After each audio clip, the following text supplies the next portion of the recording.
They start their win streak of 2 in a row as they beat the Bears and gain another division win in the NFC North.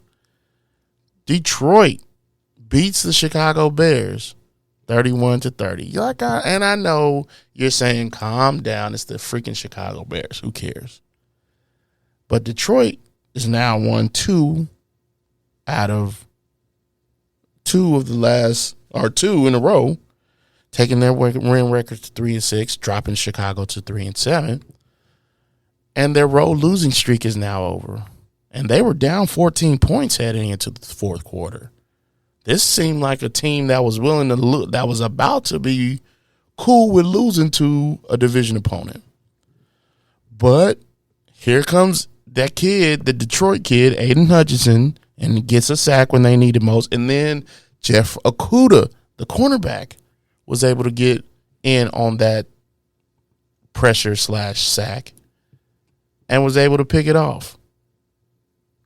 Detroit is feeling themselves a little bit. And while I have said on this podcast that the Lions and the kneecap biting experiment is kind of over, let's see how they ride this out.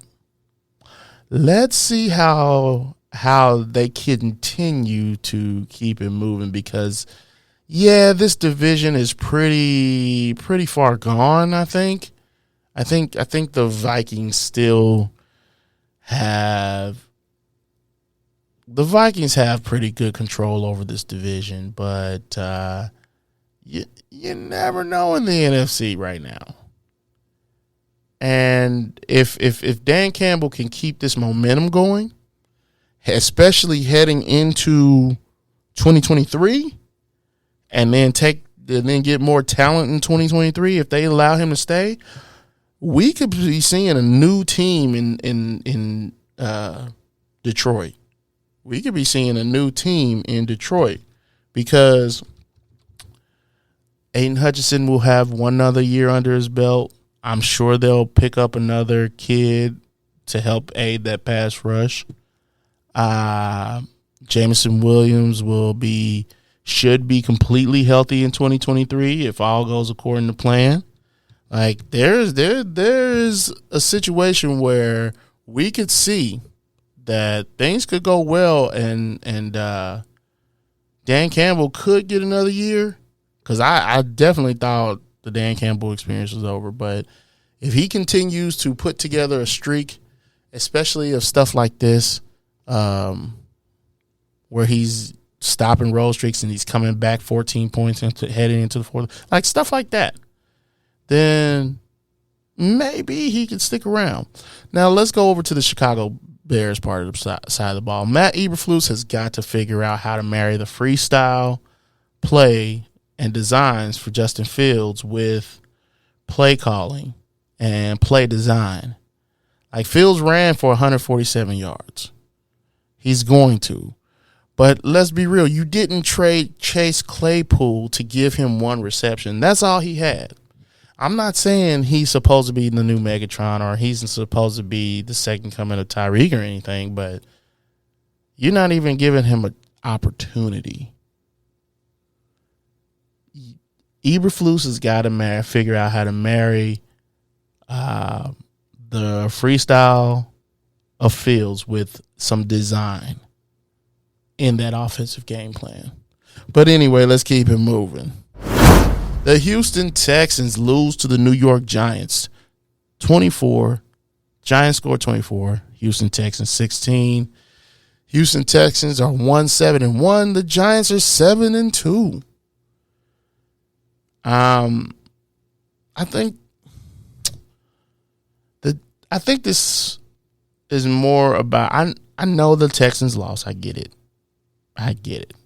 But the Giants, if you call yourself 6-2 at the time, because you were, you got to win this game. The Houston Texans are what they are.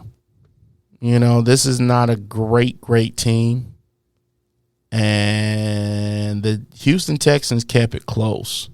They kept it close, so they were in striking distance the whole time. And so you want, as a Texans team, you want to make sure that you're available and able to strike when the iron's hot. They weren't able to do it against this Giants team, but I'm telling you, if you're going to go through the rest of this season with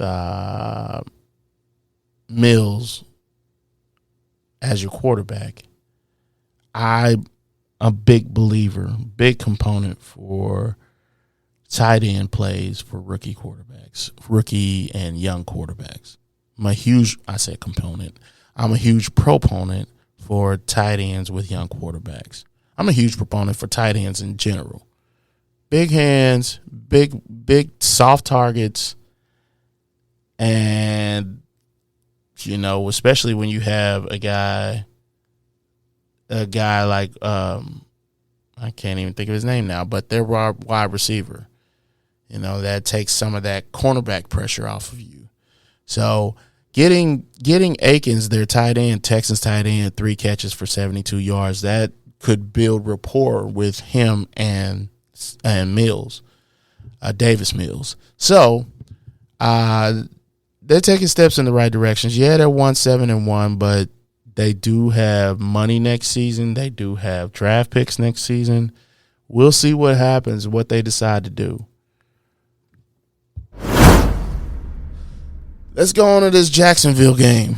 Jacksonville loses to Kansas City in Kansas City, 27-17. Chiefs score 27. Jacksonville scores 17. The Jaguars are 3-7. The Chiefs are 7-2. The Jags started off the game by onside kicking and recovering it. The Jags, seeing that onside kick told me that the Jags thought they would lose this game, in my opinion. But if they go out and play a game that keeps them guessing, that shell games and crap like that, and you never know, you could try to keep it close so you give yourself a chance. But they didn't score any points on that. They recovered the onside kick, but they scored nothing, no points. You cannot do that and score no points after recovering it. You got to try everything. I think they didn't go for it on the 4th down too. You got to score points against the Kansas City Chiefs. They shocked the Chiefs for a second, but couldn't keep it going long enough. And that's what lost them the game. The Chiefs defense, there's not enough being said about them, I don't think. Yeah, we know who the offense is. We know what they do. But the defense is trying to get themselves together. Leo Chenal, their rookie linebacker, man, he got himself a sack. And I do believe he could be a great heat-seeking missile. He needs more training and a little more discipline, but if he continues on studying and being a part of the football game like he has been, because he hasn't really been starting for real, or he hasn't really been playing for real. But if they can find a way to keep him going, keep him disciplined, because he did, when he rushed the passer and he finally got that sack, he did run past Trevor Lawrence.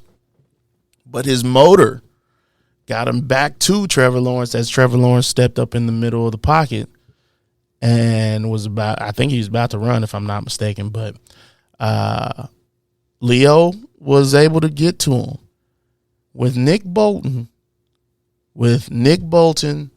Willie Gay as your 2 linebackers, which I think those 2 are really coming into their own. Leo Chenal, if you make him one of those, especially on a guy like Josh Allen, if you put the red dot on Josh Allen, tell Chenal to go get him, I think you might have a plan here. But they got to be healthy. Linebackers Linebackers got to play more together. They got to get more of a 3 linebacker set sometimes just to keep them guessing, the opposing offense guessing, and they just got to stay healthy so they can play together. This linebacking core could be special, especially if you get pass rush from that front line like you're getting with Chris Jones. So let's keep it moving. The Vikings beat the Buffalo Bills in overtime, 33-30. The Vikings are 8-1. The Buffalo Bills 6-3. Final OT. Once it went into overtime, I realized that I knew the Bills was going to lose that game. They had the chance to put it away in the third quarter, and they did not. Look, I say this about, I understand that you always want to start off hot. But if you start off hot too soon, and they were shining bright like a diamond. Buffalo was burning hot. At some point, that fire gets put out. You normally, you don't have that kind of fire all season long. And I'm not saying Buffalo's getting put out right now, but in this game, Buffalo should have won this game in the third quarter. They had the chance to put them away in the third quarter. And then Josh Allen shining bright was the MVP candidate early in the season, but this dude threw his 4th red zone interception in 2 weeks. 4th red zone interception in 2 weeks. Josh Allen did. So we gotta realize, man, sometimes the first is not the best. And that sucks for them, but they got to figure out how to get off they're not on a losing streak, but I would think that they wouldn't have needed this if they had to just close it out in the third quarter, but they didn't. Let's go to Justin Jefferson's catch. Justin Jefferson's catch made Odell Beckham, look like old tech. Like, it just looked like the new evolution of catching footballs. It was amazing. Like, it was the original Razor versus the Samsung Flip. You remember the Razor, the flip phone? For some of y'all, that was the premier phone back in the day. Both are great phones, both flip, both are revolutionary for their time. The catches are kind of similar, but they were amazing. The thing about it is the catches were similar, but it's like Odell's was perfect for that time, but then Justin Jefferson came and did all the updates and everything, and it was amazing. He went up there, climbed the ladder, got one hand up and just yanked it down, and he was covered like none other. And he yanked that bad boy down. That boy, Justin Jefferson, he is a bad dude. He is a bad dude.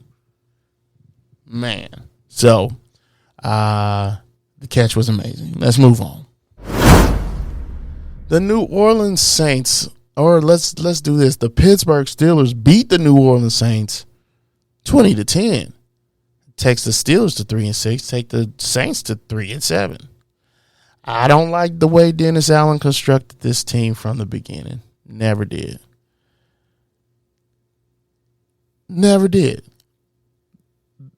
I know he likes veterans, but boy, there's not enough young dudes on this team.